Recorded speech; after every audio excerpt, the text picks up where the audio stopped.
नमस्कार दोस्तों।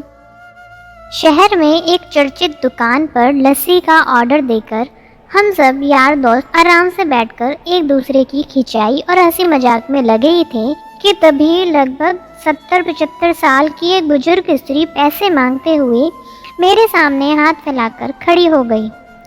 उनकी कमर झुकी हुई थी, चेहरे की झुर्रियों में भूख तैर रही थी, नेत्र भीतर धंसे हुए थे किंतु सजल थे।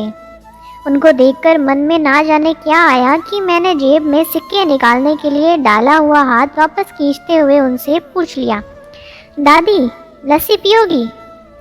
मेरी इस बात पर दादी कम अचंभित हुई और मेरे मित्र अधिक, क्योंकि अगर मैं उनको पैसे देता तो बस 5 या 10 रुपये ही देता, लेकिन लस्सी तो 25 रुपये की एक थी।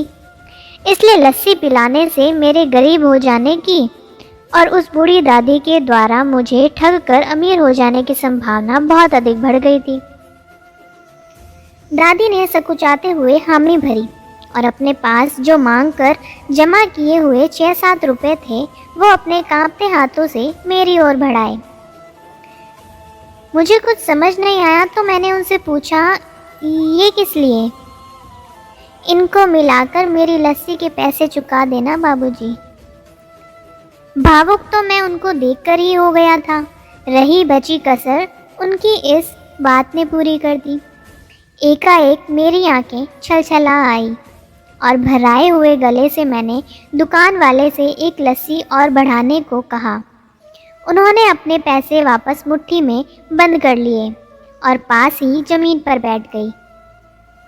अब मुझे अपनी लाचारी का अनुभव हुआ, क्योंकि मैं वहाँ पर मौजूद दुकानदार और अपने दोस्तों और कई अन्य ग्राहकों की वजह से उनको कुर्सी पर बैठने के लिए नहीं कह सका। डर था कि कहीं कोई टोक ना दे, कहीं किसी को एक भीख मांगने वाली बूढ़ी महिला के उनके बराबर में बिठाए जाने पर आपत्ति ना हो जाए। लेकिन वो कुर्सी जिस पर मैं बैठा था मुझे काट रही थी। लस्सी कुल्हड़ों में भरकर हम सब मित्रों और बूढ़ी दादी के हाथों में आते ही मैं अपना कुल्हड़ पकड़कर दादी के पास ही जमीन पर बैठ गया, क्योंकि ऐसा करने के लिए तो मैं स्वतंत्र था ही। इसमें तो किसी को आपत्ति नहीं हो सकती थी।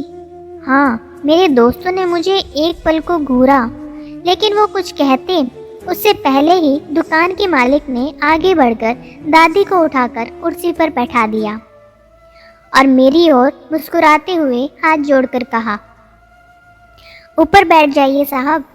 मेरे यहाँ ग्राहक तो बहुत आते हैं, किंतु इंसान कभी कभार ही आता है। अब सबके हाथों में लस्सी के कुल्हड़ और होठों पर सहज मुस्कुराहट थी।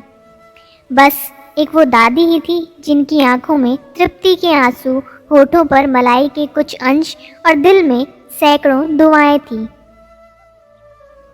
दोस्तों, जब कभी अवसर मिले ऐसे छोटे छोटे ही सही दयापूर्ण और करुणामय काम करते रहें। भले ही कोई अभी आपका साथ दे या ना दे, समर्थन करे या ना करे, सच मानिए इससे आपको जो आत्मिक सुख मिलेगा वह अमूल्य है। फिर मिलेंगे दोस्तों एक नई कहानी के साथ। तब तक के लिए हंसते रहें, मुस्कुराते रहें, अपना ख्याल रखें और इसी तरह हमारे साथ जुड़े रहें। धन्यवाद। अगर आपको ये कहानी अच्छी लगी और इससे कुछ सीख मिली तो चैनल को सब्सक्राइब ज़रूर करें। आपका एक सब्सक्राइब हमें इसी तरह से नई नई कहानियाँ आपके लिए लाने के लिए प्रेरित करता है।